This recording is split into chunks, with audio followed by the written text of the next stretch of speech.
Hello everyone and welcome back to our channel. To those of you who are new, a very warm welcome. I hope you guys are going to enjoy being part of our channel and watching our content. Welcome to this video where we are discussing the question of whether your money is really safe in the bank, especially during times of war and economic collapse in South Africa. So firstly, let's look at the measures that banks have in place to protect your money in South Africa. Banks in South Africa are regulated and monitored by the South African Reserve Bank, the SARB, which requires them to maintain a certain level of liquidity, ensuring that they have enough funds to meet the depositors' demands.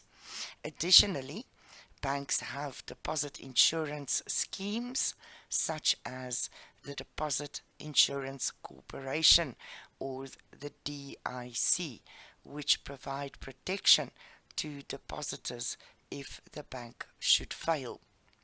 But what if there is a total economic collapse in South Africa? Will the banks really be able to give you your money back? Let's delve deeper into this.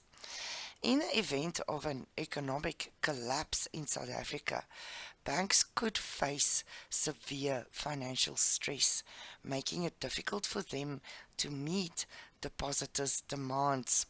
In such a scenario, the SARB might step in and bail out the banks using taxpayers' money, but this may not always be feasible.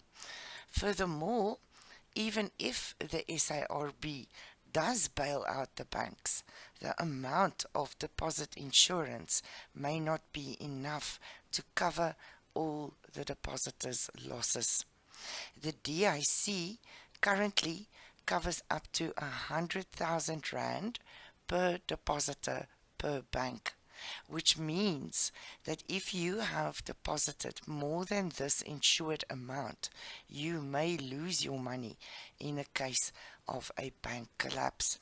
Additionally, during times of war, banks in South Africa might be forced to shut down, making it impossible for depositors to access their funds.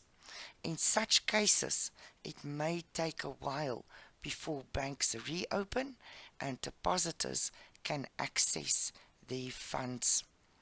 While banks have measures in place to protect your money in South Africa, it is important to note that during times of possible economic collapse and possible war, there is a possibility of losing your money. Therefore, it is advisable to spread your funds across different banks. Ensure that you stay within the insured deposit limit and consider investing in assets such as gold if you can, which tend to retain their value even during economic downturns. Ultimately, being financially prepared and vigilant is the key to protecting your wealth in South Africa.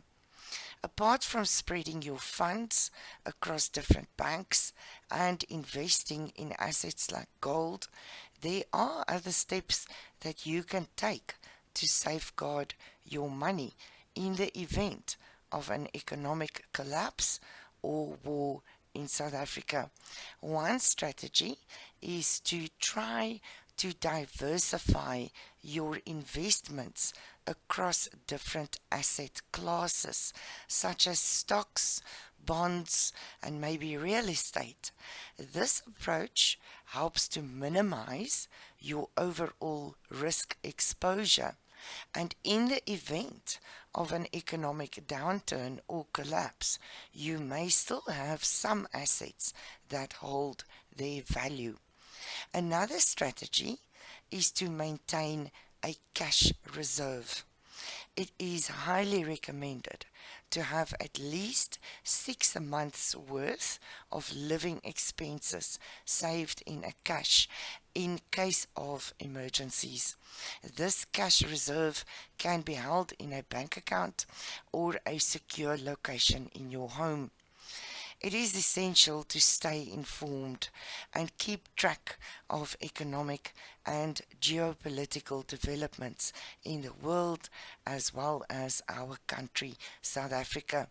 By keeping a close eye on news and economic indicators, you can make informed decisions about your finances and adjust your strategies accordingly. In summary, while the measures that banks have in place to protect your money in South Africa are generally reliable, they are not foolproof. It is essential to take steps to diversify your investments, maintain a cash reserve, and stay informed about economic and geopolitical developments in South Africa and the rest of the world. By doing so, you can better protect your wealth in the event of economic collapse and war in South Africa. You guys, I hope you found this video informative and that it helped you. Stay safe out there. Leave your comments, leave your questions. We would absolutely be so stoked to hear from you guys. And as always, subscribing is absolutely free. Make sure you ring that bell. Until our next video, stay safe.